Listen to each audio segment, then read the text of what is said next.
오늘 오후 예배에 우리에게 주시는 하나님의 말씀은 빌립보서 3장입니다.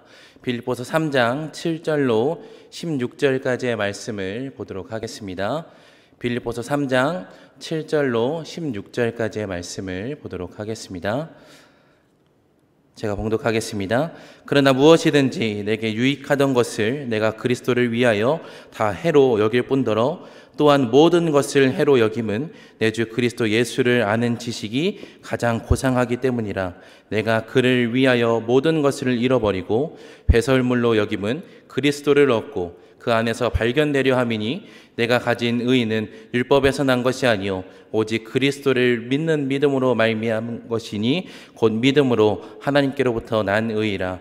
내가 그리스도와 그 부활의 권능과 그 고난에 참여함을 알고자 하여 그의 죽으심을 본받아 어떻게 해서든지 죽은 자 가운데서 부활에 이르려 하노니 내가 이미 얻었다 함도 아니요 온전히 이루었다 함도 아니라 오직 내가 그리스도 예수께 잡힌 바 된 그것을 잡으려고 달려가노라. 형제들아, 나는 아직 내가 잡은 줄로 여기지 아니하고 오직 한 일, 즉 뒤에 있는 것은 잊어버리고 앞에 있는 것을 잡으려고 표대를 향하여 그리스도 예수 안에서 하나님이 위에서 부르신 부름의 상을 위하여 달려가노라. 그러므로 누구든지 우리 온전히 이룬 자들은 이렇게 생각할지니 만일 어떤 일에 너희가 달리 생각하면 하나님이 이것도 너희에게 나타내시리라. 오직 우리가 어디까지 이르렀든지 그대로 행할 것이니라. 아멘. 표대를 향하여 라고 하는 제목으로 함께 말씀을 나누도록 하겠습니다. 인생을 살아가는 데 있어서 가장 중요하게 생각하는 것, 각자 사람마다 다 다를 것입니다. 어떤 사람은 돈, 재물이라고 이야기할 것이고 또 어떤 사람은 명예라 말하기도 합니다. 그리고 또 어떤 사람에게 있어서는 자존심이 그의 인생에 있어서 가장 중요한 것이다 라고 이야기하기도 합니다. 각자의 인생의 길에서 각자가 중요하게 생각하는 것은 이렇게 다 개인별로 다 다릅니다. 하지만 재물과 명예 그리고 다른 어떤 것보다 인생의 길에서 가장 중요한 것이 있는데 그것은 바로 목표입니다. 아침에 일어나서 출근을 하기 싫어도 회사에 출근을 해서 일을 하는 것은 나의 가족을 부양하기 위한 그 책임과 목표가 있기 때문이고 또 고3 수험생들이 밤새도록 책상에 앉아서 펜으로 허벅지를 찔러가면서 공부를 하는 것은 원하는 대학, 목표하는 학과가 있기 때문입니다. 1952년 미국 독립기념일인 7월 4일에 영국 해협을 수영으로 왕복한 최초의 여성 플로렌스 체드윅이라고 하는 사람이 캘리포니아 해안에서 약 35km 떨어진 카타리나 섬에서 미국 본토까지 이제 수영으로 헤엄쳐 가는 도전을 하게 됩니다. 이 도전은 약 16시간 동안 쉬지도 않고 수영을 해야 본토까지 닿을 수 있는 거리였는데 굉장히 난 코스였고 그리고 또 이 바다에는 상어떼도 있었기 때문에 굉장히 위험하고 어려운 그런 도전이었습니다. 설상가상으로 이 도전을 할 당시의 날씨는 굉장히 춥고 그리고 또 안개가 자욱했기 때문에 한 치 앞도 내다볼 수 없는 그런 상황이었다라고 합니다. 이제 도전을 시작한 이 플로렌스가 한 15시간쯤 수영을 했을 즈음 이제 자기는 더 이상 수영을 하지 못하겠다라고 자신의 안전을 위해서 쫓아오던 배에 있는 안전요원들에게 이야기를 하게 됩니다. 그 배에 같이 함께 하고 있던 그의 어머니가 얘야 이제 조금만 더 가면 결승점이 있으니 조금만 더 힘을 내보자 라고 격려하지만 이미 육체적으로도 그리고 또 정신적으로도 많은 피로도가 쌓였었기 때문에 그녀는 도전을 포기하게 됩니다. 이제 도전을 포기하고 배에 오른 그녀가 이제 알아차린 것은 불과 결승점이 800m밖에 남지 않았다라는 것입니다. 35km 정도 되는 거리에서 이제 고작 남은 거리는 800m였다라는 것입니다. 그녀가 이 도전을 포기한 이후 기자회견을 자리에서 기자들에게 이렇게 이야기합니다. 제가 실패한 이유는 추위도 피곤도 아니라 안개로 인해 목표를 볼 수 없었기 때문입니다. 목표 지점을 볼 수 있었다면 어떻게 해서든지 도착을 했을 것입니다. 이 도전이 있은 뒤에 약 2달 뒤에 다시 플로렌스는 이 도전을 시작하게 되는데, 이전에는 800m만 남겨두고 도전을 포기했다라고 한다면 이 2달 뒤에 한 도전에서는 마침내 결승점에 도달하게 되었다라고 합니다. 그리고 나서 기자회견에서 그녀가 이렇게 고백합니다. 이번에는 내가 목표 지점을 마음속으로 보고 있었기 때문에 끝까지 헤엄칠 수 있었습니다. 플로렌스의 도전에서 보듯이 우리의 인생은 목표하는 바가 정확하게 설정되어 있지 않다면 삶의 의욕도 떨어지고 또 금방 포기하게 됩니다. 그래서 우리는 삶 속에서 작은 목표와 또 그 작은 목표의 종합체인 큰 목표를 가지고 우리는 살아가게 됩니다. 그렇다면 그리스도인 예수 그리스도의 제자로 살아가는 우리의 모습은 어떠해야 할까요? 여러분은 그리스도인으로서 어떠한 목표가 있으십니까? 신앙생활을 함에 있어서도 분명한 목표, 오늘 본문대로 하자면 표대가 있어야 할 것입니다. 오늘 본문 빌립보서의 저자 바울은 우리가 아는 것처럼 예수님을 만나기 전까지는 굉장히 화려한 삶을 살았습니다. 조금 더 살펴보면 바울은 8일 만에 할례를 받았고 또 이스라엘 자손 중에 베냐민 지파였으며 또 최고의 석학의 산실인 가말리엘 문화생이었고 또 그는 히브리인 중에 히브리인이다라고 고백합니다. 이렇게 분명하고 당당하게 바울은 자신의 스펙에 대해서 이야기합니다. 하지만 이 빌립보서를 쓰던 당시에 바울은 감옥에 갇혀 있었고 또 누가 보아도 좋아질 것이라고 하는 기대도 없는 상황에 처하여 있었습니다. 그러나 바울은 이 감옥까지 오게 되면서 그리고 또 감옥 안에서 분명하신 하나님의 은혜를 경험했습니다. 그리고 또 바울은 그 경험을 토대로 이렇게 고백합니다. 오늘 본문 빌립보서 3장 7절과 8절입니다.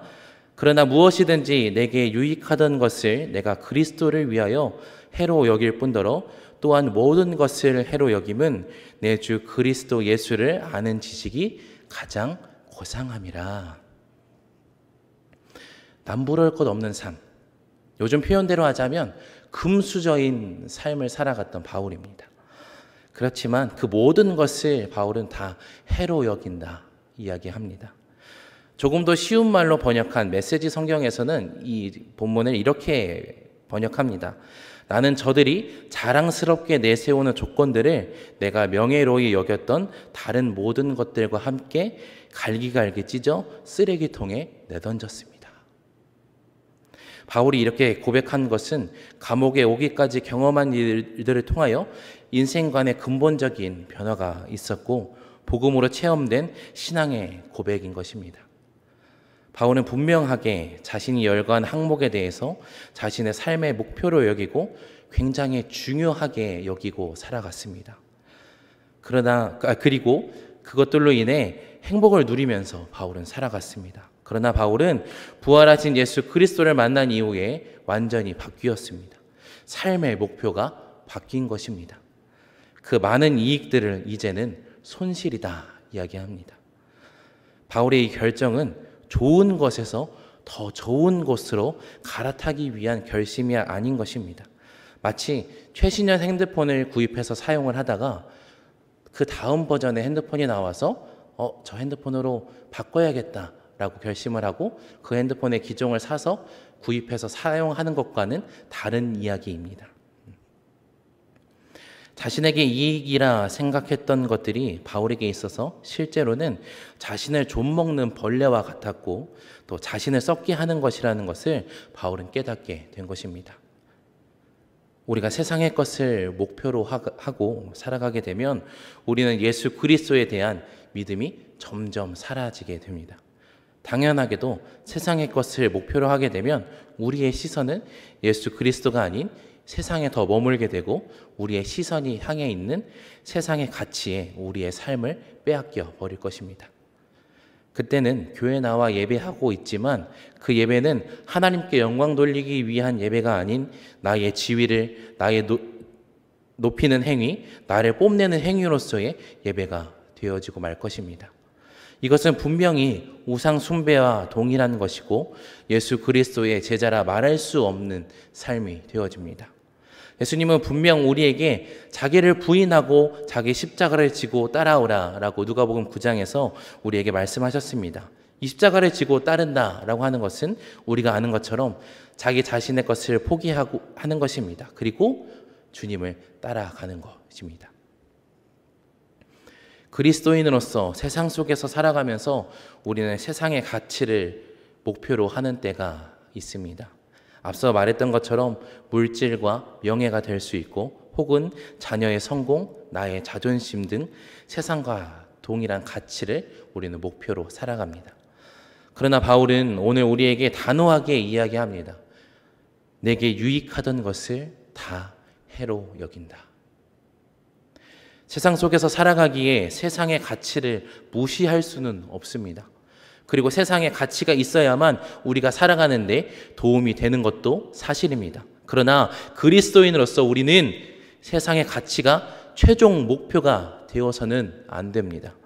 즉 그리스도인으로서 세상의 가치를 목표로 삼았던 것, 물질과 명예를 소중하게 여겼던 것, 자녀의 성공, 나의 자존심 등 세상의 가치를 목표로 살아갔던 것을 바울이 단호하게 이야기하였던 것처럼 내게 유익한 것을 다 해로 여긴다, 다 버리고 십자가를 따른다 라고 우리는 고백해야 합니다. 세상의 가치가 우리를 조금 쉽고 편하게 살아갈 수 있게 해줄 수 있지 모르지만 그리스도인으로서 예수 그리스도의 제자로서의 최종 목표는 아닌 것입니다.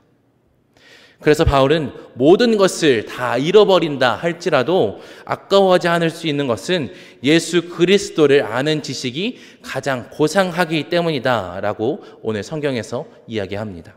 즉 우리가 가진 지식 중에 가장 고상한 지식, 예수 그리스도를 아는 것이 우리의 삶의 목표요 또 표대가 되어야 한다라는 것입니다.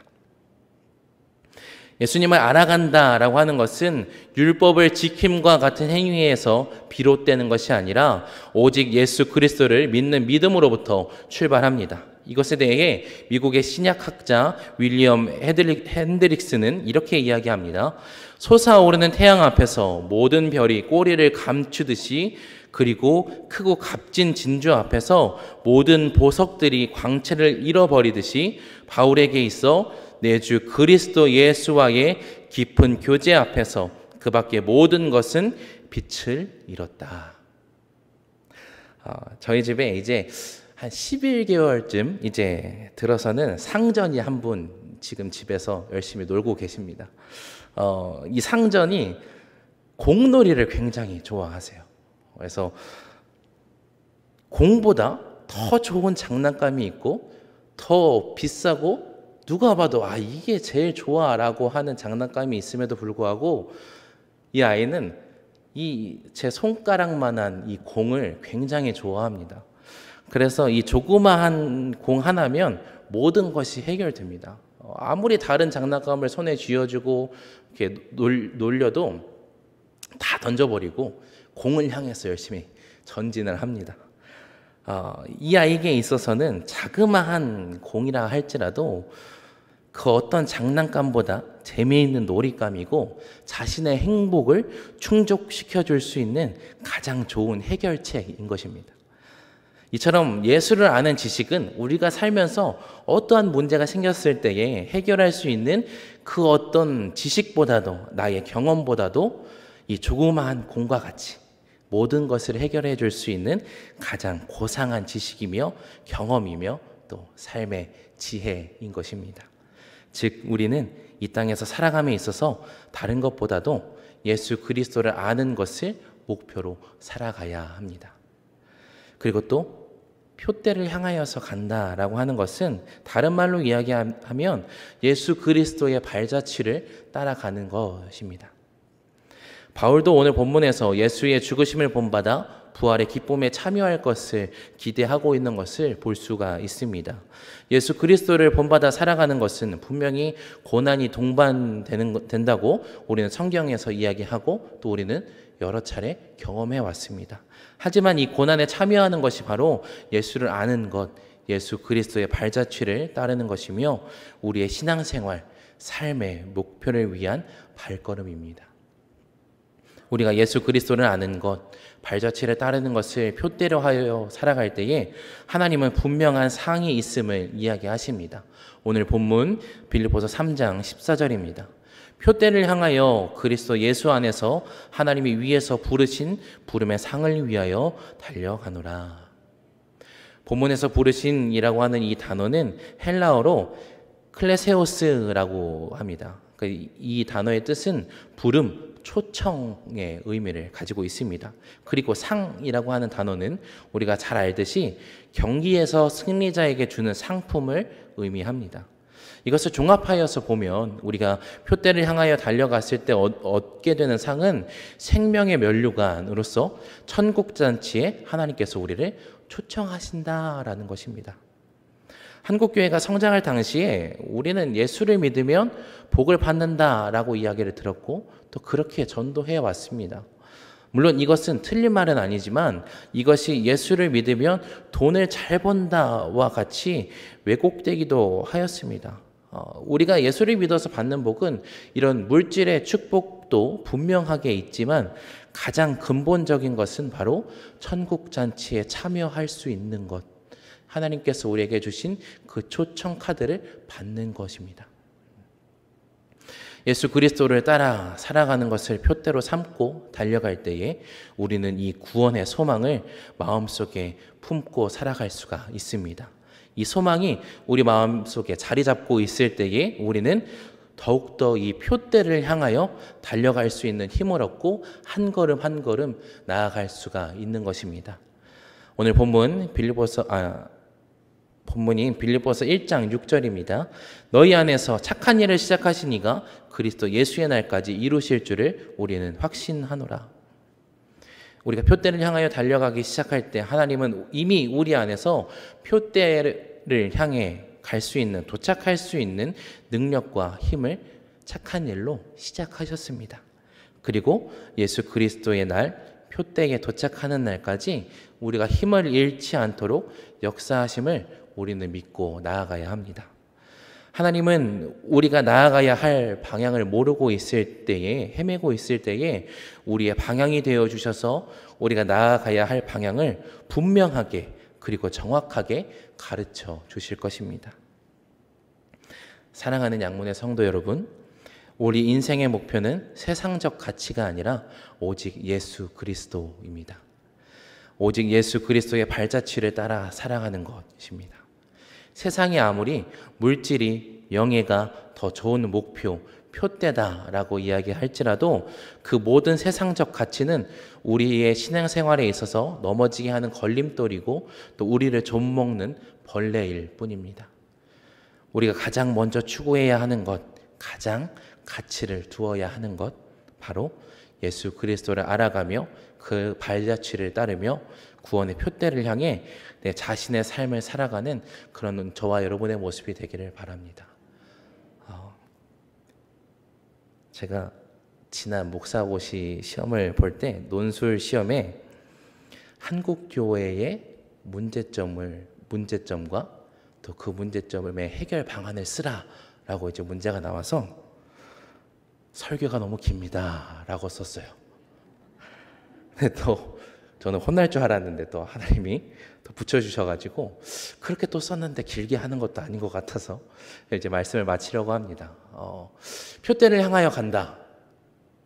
추상적으로 보일 수 있겠지만 이미 우리의 삶 속에서 실천하고 있는 것들입니다. 예수님을 따라 살아나가는 것, 예수님을 알아가는 것, 우리는 예배를 통해 또 우리의 신앙생활을 통해 이미 충분히 잘 하고 있습니다. 물론 요즘은 코로나19로 인해서 교회에 나오는 것조차 그리고 또 모여서 함께 교제하고 성경을 이야기하는 것조차 어려운 시대이지만 그럼에도 불구하고 우리가 우리의 마음속에 예수 그리스도를 잃지 않는다면 하나님은 분명 우리가 이 표대를 향하여 달려가는 것을 아시고 우리에게 부르심의 상을 허락하여 주실 것입니다. 이번 한 주간의 삶 속에서도 이런 하나님의 은혜를 경험할 수 있는 저와 여러분이 되기를 바랍니다. 함께 기도하겠습니다. 하나님, 오늘도 주 앞에 나와 예배할 수 있게 하심을 감사드립니다. 주님, 우리가 인생의 길을 걸어갈 때에 세상의 가치를 따라가지 않고 오직 주님의 표대를 향하여 걸어가게 하시고 그 표대가 예수님의 발자취를 따라가는 것이 되게 하여 주시옵소서. 또한 우리가 그 표대를 향하여 달려갈 때에 나아가야 할 방향을 우리에게 가르쳐 주시고 우리가 오직 예수 그리스도를 통해 부르심의 상을 받을 수 있는 자들이 되게 하여 주시옵소서. 감사합니다. 예수님의 이름으로 기도합니다. 아멘.